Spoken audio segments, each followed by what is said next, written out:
नमस्कार दोस्तों, free astro tutorials की तरफ से मैं एसवी भारद्वाज आपका दिल से अभिनंदन करता हूं। स्वागत है ज्योतिषीय चर्चा में।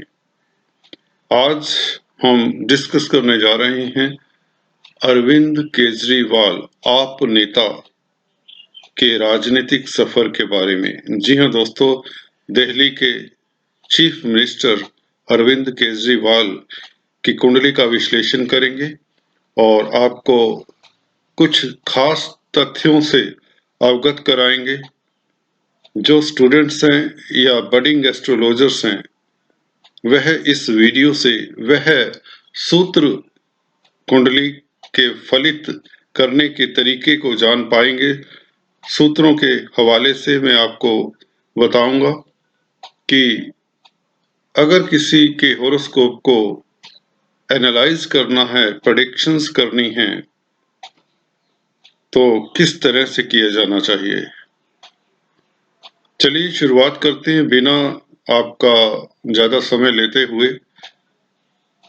हम जैसा कि आप देख रहे हैं, इनका राजनीतिक सफर 25 तक। जी हां दोस्तों, सिर्फ 25 तक। अभी 2021 चल रहा है और 2025 को आने में करीबन 4, 5 साल पड़े हैं।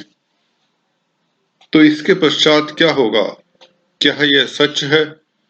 जी हाँ दोस्तों, astrologically this is going to be 100% correct and I will prove this. पीछे भी मैंने काफी प्रेडिक्शंस की हैं, जिसका जिक्र फिर करेंगे। अभी आपको बता दें, इस प्रेडिक्शंस का कोई पॉलिटिकल वो ना निकाला जाए। इसके लिए सिर्फ एस्ट्रोलॉजी का हमारा मतलब रहता है। एस्ट्रोलॉजी के स्टूडेंट्स को, वैदिक एस्ट्रोलॉजी के जो स्टूडेंट्स हैं, उन्हें बताने के लिए कि किस तरह से हमें प्रेडिक्शंस करनी चाहिए। इनका जन्म 16 अगस्त 1968 में हुआ, तो अभी 53 इयर्स के हैं। तो करीबन 5 साल का कैरियर इनका पॉलिटिकल लाइफ में काफी एक्टिव रहेंगे। और यह बताते हैं क्यों 5 साल, इससे ज्यादा क्यों नहीं। तो चलिए शुरुआत करते हैं इनके होरोस्कोप से। इनका लगन चार्ट है और D9 चार्ट, नवांश चार्ट आपके सामने है। वृष लगन में ये पैदा हुए जैसा कि आप देख रहे हैं। और वृष लगन के जातक, शुक्र इनका मालिक होता है वृष लगन का। तो शुक्र इनके केंद्र में बैठे हैं। लग्नेश का केंद्र में बैठना, वो भी पब्लिक के स्थान में, तो पब्लिक से इनका ट्यूनिंग बहुत अच्छा बैठ जाया करता है।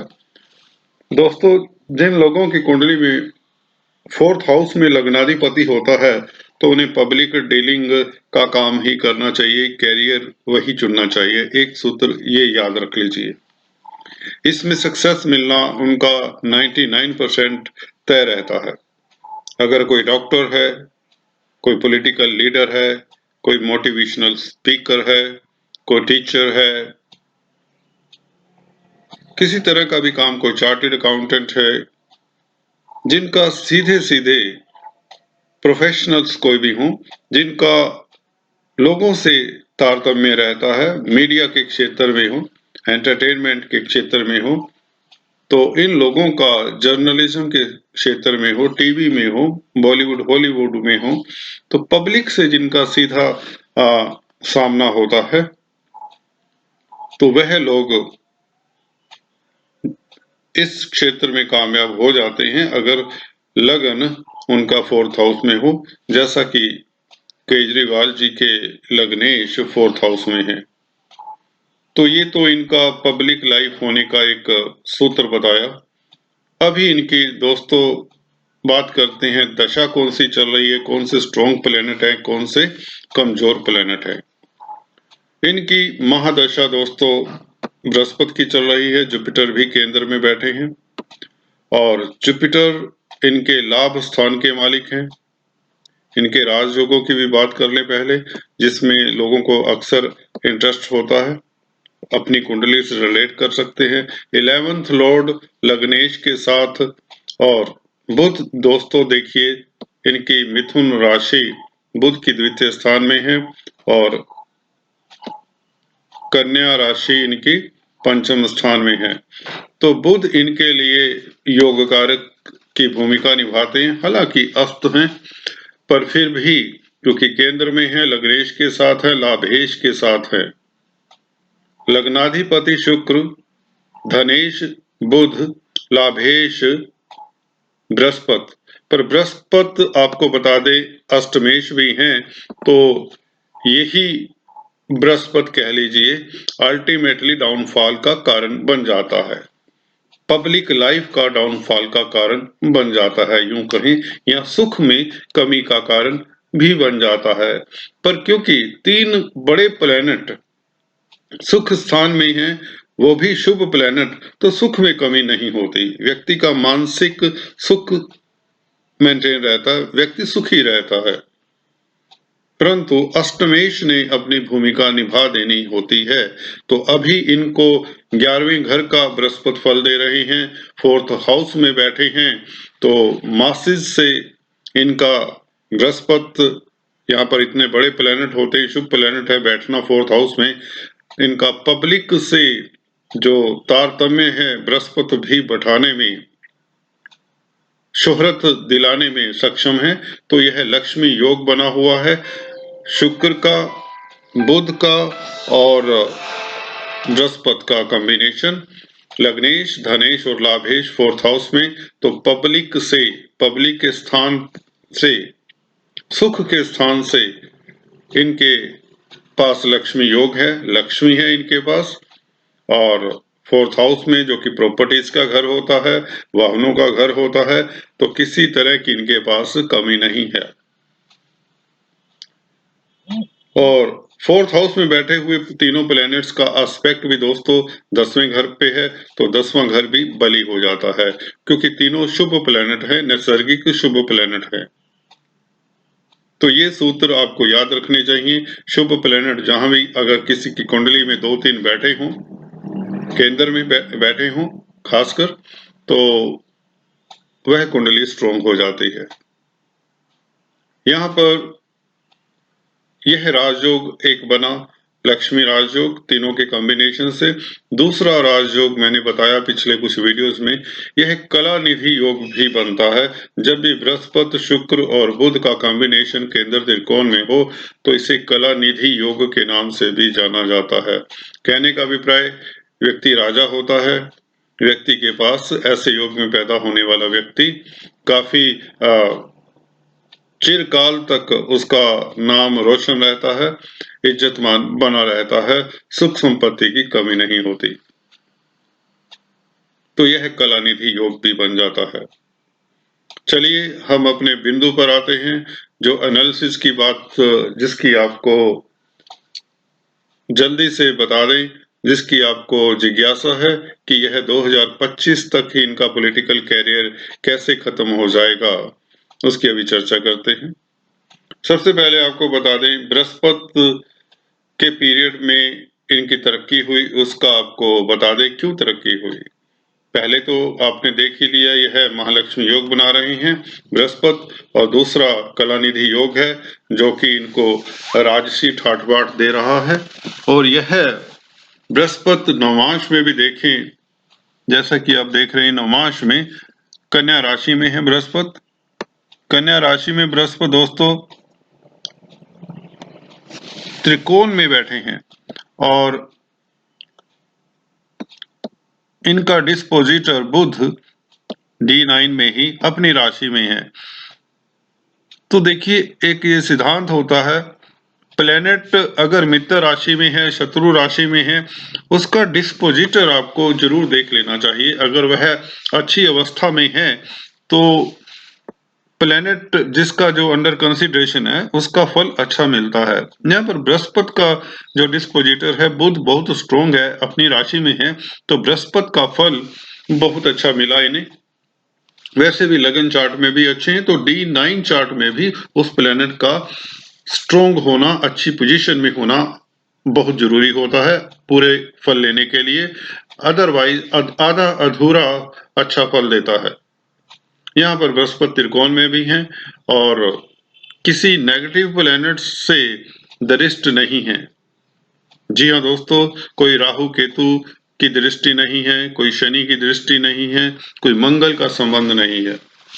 तो बृहस्पति पूर्णतः बली है, तो बृहस्पति का प्रभाव इनके लिए काफी, इनकी दशा काफी उत्तम रही और अभी रहेगी 2025 तक, जब तक इनकी महादशा है। और 26 से इनका पॉलिटिकल कैरियर डाउनफॉल की तरफ आ जाएगा, ये बात निश्चित है। इसका अभी हम प्रूफ देते हैं, आपको प्रूफ करते हैं।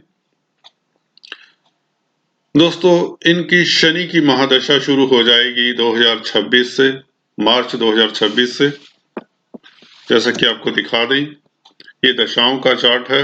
बृहस्पति की आप देख रहे हैं 16 साल की दशा है, 2026 मार्च तक रहेगी।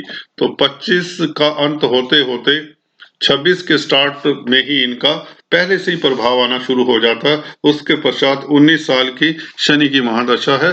राहु का पीरियड वैसे भी अच्छा नहीं होता, जनरली इनकी कुंडली के लिए बहुत अच्छा नहीं है। तो ये दशाओं का चार्ट है और इनकी शनि के पीरियड के बारे में अब टिप्पणी कर रहा हूं, क्योंकि इनका कैरियर का ग्राफ मेरे हिसाब से खत्म हो जाएगा। पॉलिटिकल कैरियर जीरो होने के योग बनते हैं, क्योंकि शनि बाल्यावस्था में है। पहले बृहस्पति की बात करें, जुपिटर जुपिटर युवावस्था में है, साथ में मुदित अवस्था में भी है। तो जुपिटर बहुत स्ट्रॉन्ग माने जाएंगे इनके, जैसा कि हैं, इनको काफी अच्छा प्रभाव दिया हुआ है। इसके विपरीत आप ये देख सकते हैं, शनि इनके बाल्यावस्था में है और शांत अवस्था में है। मुदित अवस्था में जब भी प्लैनेट होता है या स्वस्थ अवस्था में, दीप्त अवस्था में, उसमें अच्छा फल देता है। यहाँ पर यह कमजोर स्थिति है, बाल्यावस्था और शांत अवस्था। तो अवस्थाओं का भी आपको ख्याल रखना चाहिए अगर आप जब प्रेडिक्शंस कर रहे हैं, किसी प्लैनेट का फलादेश दे रहे हैं। यहाँ पर षड बल भी अगर नजर मारें तो सूर्य इनका, जो कि गवर्नमेंट तंत्र का कारक है, 1 नंबर का प्लैनेट है दोस्तों षड बल में। और गुरु भी जिसकी दशा चल रही है वो भी ऑलमोस्ट 1 नंबर पे ही है। और शनि 7वें नंबर के, 7 प्लैनेट्स में से सबसे कमजोर हैं शनि, षड बल में सबसे कमजोर हैं। और अभी बात करते हैं इनके वापस चार्ट पर आकर। इसमें देखिए दोस्तों, शनि 12वें घर में है। वैसे ही आपको पता है त्रिक स्थानों में प्लैनेट बहुत बुरा फल दे देते हैं अगर कोई उस पर शुभ प्रभाव ना हो। हालांकि यह विष दोष भी बना रहा है, नीच राशि में भी है। तो एक नहीं दोष, इसमें 3-4 दोष हैं। पहले तो शनि त्रिक स्थान में है, 12वें घर में है, नुकसान का घर है, इज्जत मान के लॉस का भी घर कह सकते हैं। तो हर तरह के लॉसेस होते हैं। शनि कैरियर का मालिक है, तो कैरियर 10वें घर का मालिक है, भाग्य स्थान का मालिक है, तो उसका अपनी दशा में तो नुकसान करेगा ही। भाग्य साथ देता रहा, क्योंकि 10th दृष्टि भाग्य स्थान पर है। गौर से देखिए, शनिदेव अपने घर को, 9th हाउस को देख रहे हैं 10वीं दृष्टि से। तो ऐसे में ऐसा व्यक्ति भाग्यशाली हो ही जाता है। परंतु जब शनि की दशा आएगी तो यहाँ पर 10th हाउस के भी मालिक है, तो कैरियर तो इनका ऑलमोस्ट जीरो हो जाएगा, खासकर पॉलिटिकल कैरियर या कैरियर में आप यूं कहें बदलाव आ जाएगा, कैरियर डाउन हो जाएगा, यह बात निश्चित है। स्लो हो जाता है कैरियर, उस तरह की ख्याति नहीं मिलती जब कमजोर प्लेनेट की दशा हो। चलिए, मैं बात कर रहा था त्रिक स्थान में प्लेनेट कमजोर हो जाता है। शनि वैसे भी यहाँ पर कमजोर होते हैं, कष्टकारी होते हैं, व्यक्ति को काफी कष्ट देते हैं शनि। चंद्रमा के साथ हैं, विष दोष है, तो और भी प्रॉब्लम हो जाती है। चंद्रमा का 12वें घर में बैठना, चंद्रमा यहाँ पर अक्सर देखा गया काफी कमजोर होता है दोस्तों। और शनि नीच राशि में भी हैं। तो 3 बड़े दोष तो लगन चार्ट में ही देख रहे हैं शनि के नाते। और नवमास चार्ट में भी फिर से शनि ने अपनी ये नीच राशि नहीं छोड़ी, तो स्टैंप लग जाती है दोस्तों। यहाँ पर कोई रिलीफ नहीं है शनि को। तो शनि की दशा इनके लिए काफी दिक्कत होगी। पर एक सिल्वर लाइनिंग भी बता दें जो केजरीवाल के फैंस हैं उनके लिए, क्योंकि शनि यहाँ पर दृष्ट हैं बृहस्पति से, बृहस्पति की 9th दृष्टि है। तो ये डिप्रेशन में जाने वाले नहीं हैं कुल मिलाकर बहुत ज्यादा, क्योंकि जब भी बृहस्पति का एस्पेक्ट किसी प्लेनेट के ऊपर पड़ता है, नेगेटिव कॉम्बिनेशन के ऊपर पड़ता है, उसका नेगेटिव प्रभाव आधे से ज्यादा बृहस्पति हर लेते हैं। यहाँ पर शनि और चंद्रमा के विष दोष के कारण जो इनको डिप्रेशन के चांसेस बनते हैं वह बहुत कम होगा, होगा सही, पर वह इतना नहीं होगा कि जिसका इनकी डेली रूटीन की लाइफ में प्रभाव ज्यादा डाल सके। 19-21 इसका प्रभाव तो रहेगा दोस्तों। जब ख्याति नहीं रहती, जब व्यक्ति के पास सारा जिंदगी जिसने राज किया होता है, राज करने की भी एक लत लग जाती है, आदत लग जाती है, सुख सुविधाओं में रहने की, पब्लिक लाइफ जब खत्म हो जाए। वैसे भी शनि दोस्तों जब आता है तो व्यक्ति विशेष एक आइसोलेशन में चला जाता है, घर भी आइसोलेशन का है, डबल मार पड़ जाती है यहाँ पर दोस्तों। व्यक्ति आइसोलेट कर लेता है संसार से, 12वां घर कर देता है आइसोलेट। व्यक्ति बैक स्टेज से काम करे तो कामयाब होता है, ऐसा देखा गया है। जो राइटर्स हैं, साइंटिस्ट हैं, रिसर्च कर रहे हैं, जो सोशल वर्कर हैं, हॉस्पिटल्स में जो काम करते हैं, उनके लिए 12वीं घर से फिर भी कुछ अच्छे योग मिलते हैं।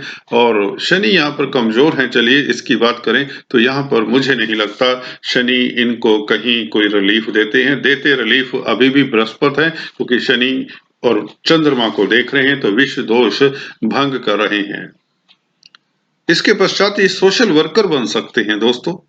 मानसिक तनाव को दूर करने के लिए हॉस्पिटल्स के चक्कर कम लगाने पड़े इन्हें सोशल वर्कर बन जाना चाहिए। जैसा कि मदर टेरेसा इत्यादि की कुंडली में योग हैं, विवेकानंद की कुंडली में शनि चंद्र के योग हैं। तो ऐसे व्यक्ति सोशल वर्क में, समाज सेवा में, हालांकि अभी भी इनका नजरिया थोड़ा सा देखा जाए तो काफी समाज सेवी प्रवृत्ति के हैं। बहुत अच्छी ये बात है इनमें। पॉलिटिक्स में आने के बावजूद भी इनका जो क्या कहते हैं ना, आप जो पार्टी बनाई है वह बहुत अच्छा लगता है। समाज सेवी ही हैं, ये दिल से भी हैं, क्योंकि बृहस्पति भी 4th हाउस में है और शनि चंद्र का योग भी समाज सेवी बना देता है। तो कुल मिलाकर पॉलिटिकल कैरियर की बात कर रहे थे, इनका 2025 तक ही चलेगा, हद 26 मार्च तक। उसके बाद इनको कोई पूछने वाला नहीं होगा पॉलिटिकल लाइफ में। अदरवाइज इनका हॉरोस्कोप स्ट्रॉन्ग है, शख्सियत बनी रहेगी, इनका रुतबा फिर भी रहेगा, पर पॉलिटिकल कैरियर इनका खत्म होता नजर आ रहा है। तो चलिए, ये था इस वीडियो में। अगर आप लोगों को कुछ इसमें खासकर जो केजरीवाल जी के फैंस हैं कुछ बुरा लगा हुआ हो तो इसे एस्ट्रोलॉजी की एनालिसिस मान के मुझको क्षमा करें।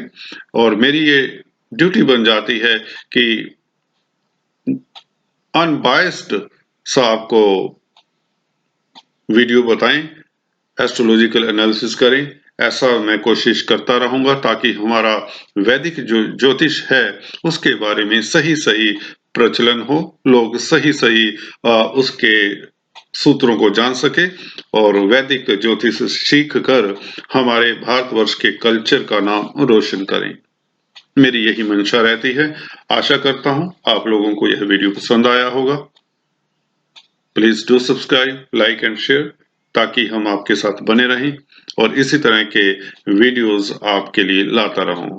Thanks for watching this video. God bless you all.